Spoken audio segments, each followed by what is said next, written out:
Welcome to one of the largest scale land restoration projects on the planet. Before this work, people relied on food aid just to survive.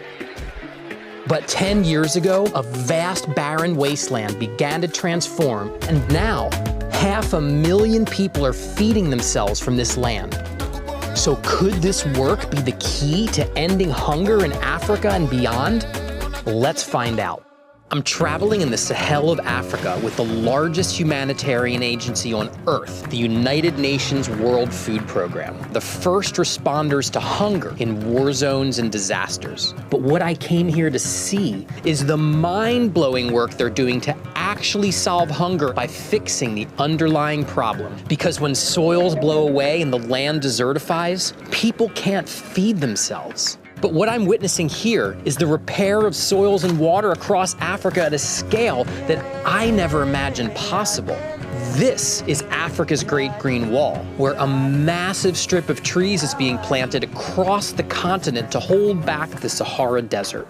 But the thing is, these places I went to are not places that just anyone can visit. Access is tightly controlled.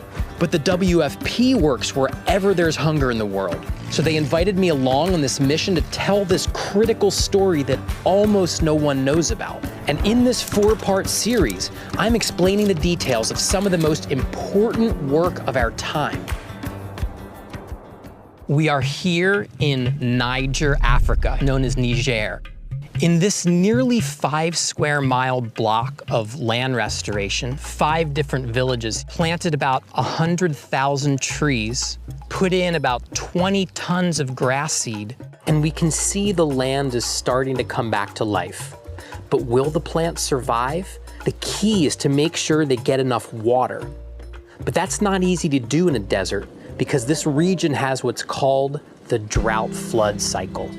We have 9 dry months. The land becomes parched, and when the rains finally do come, the rain can't soak in, and it rushes down and it creates flooding in lowlands.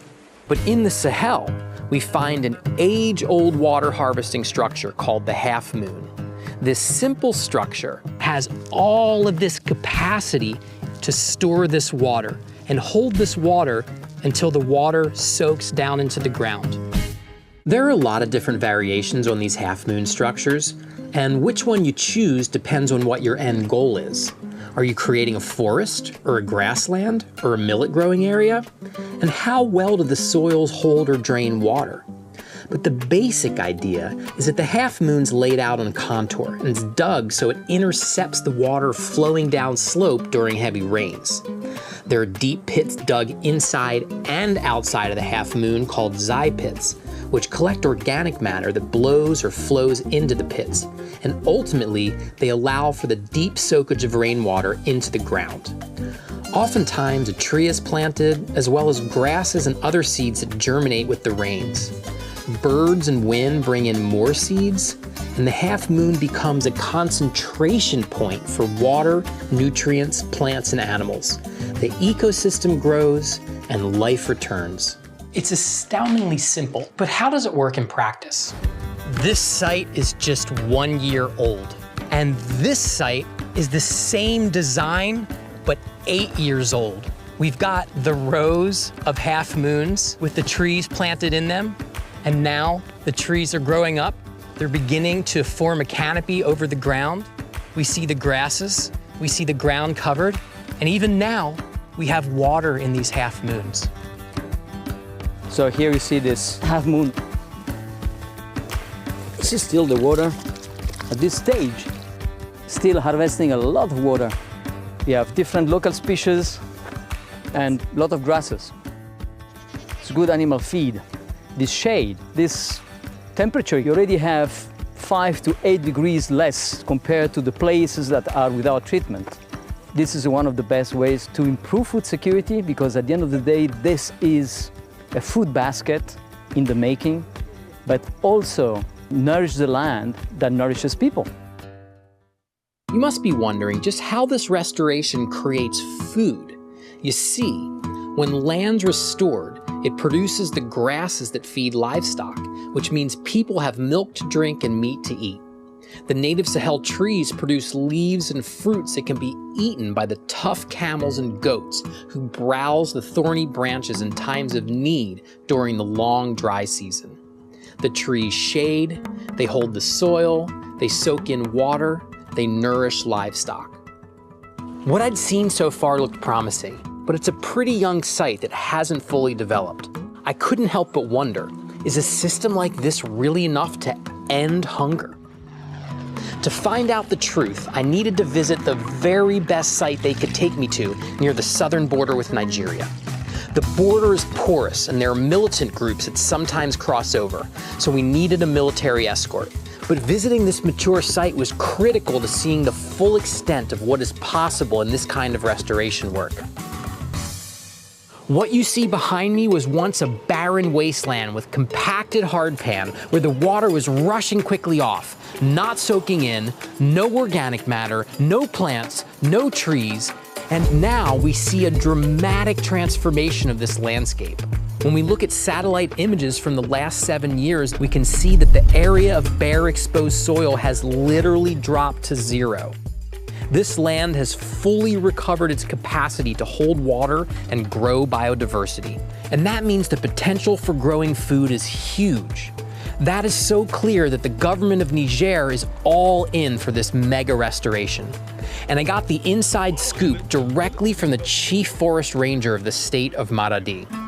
He took me on a thorough tour of the site and pointed out all kinds of fascinating details, including some pretty remarkable ripple effects of the restoration work on the greater region.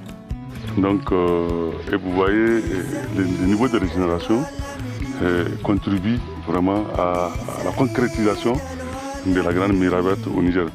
So what I learned was, since we are at the edge of the Sahara Desert, this area is really affected by strong, hot winds coming from the desert.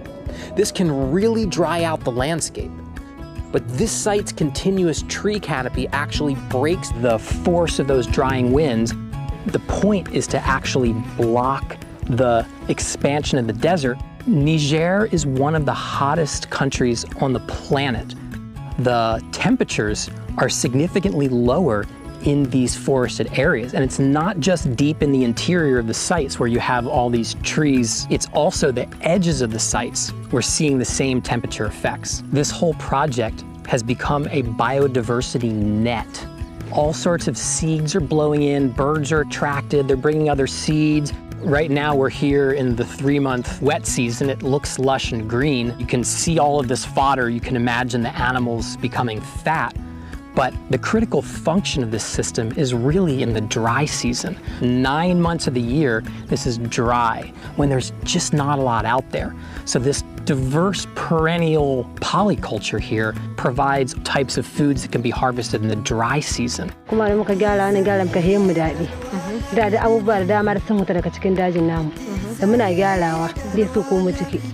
are different yields that grow here even during the dry season.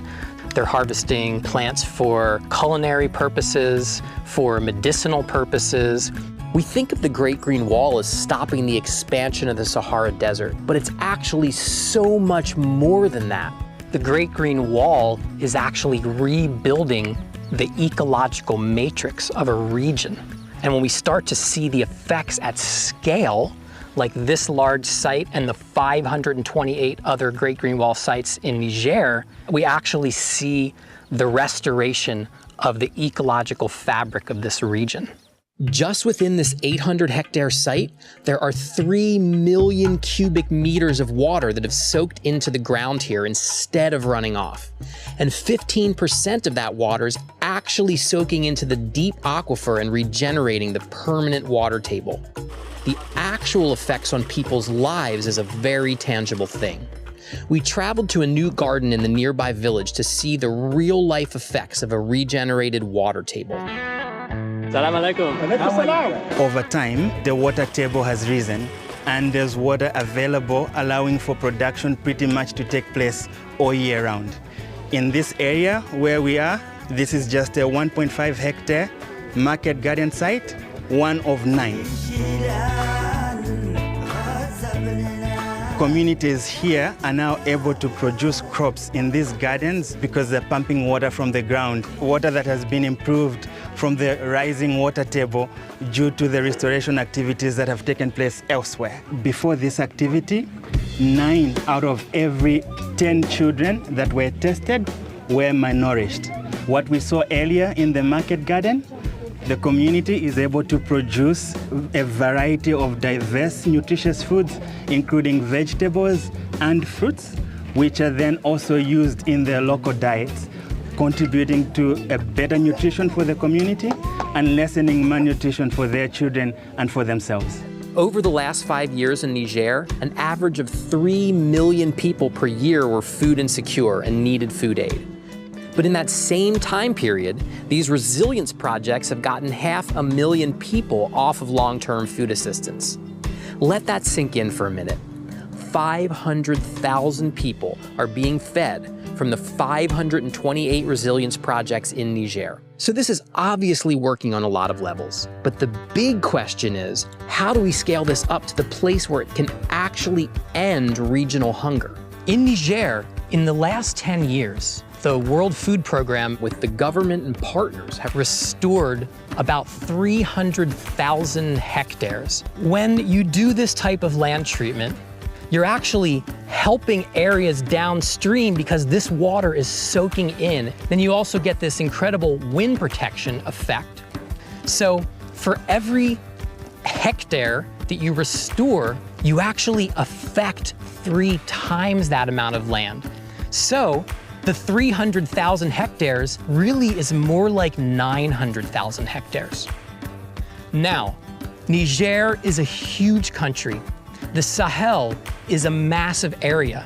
So this is still just a fragment of what needs to happen here, right? We're beginning to see a scale of solution that matches the scale of the problem.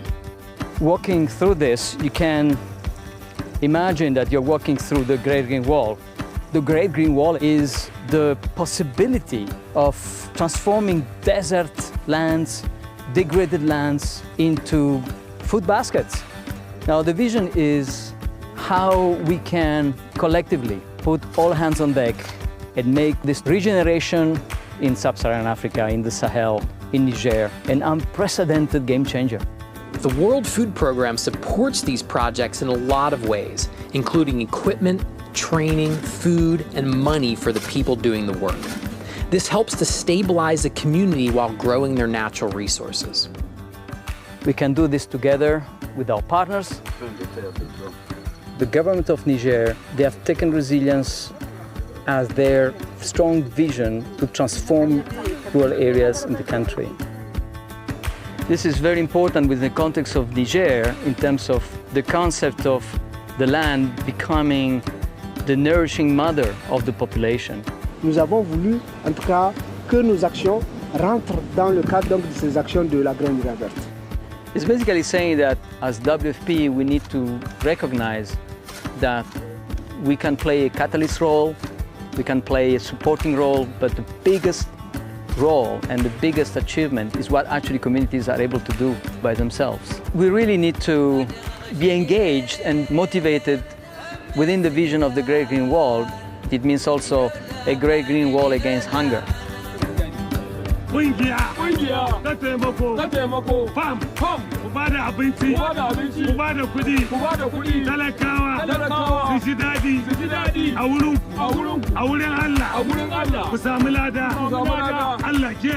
kiyaye.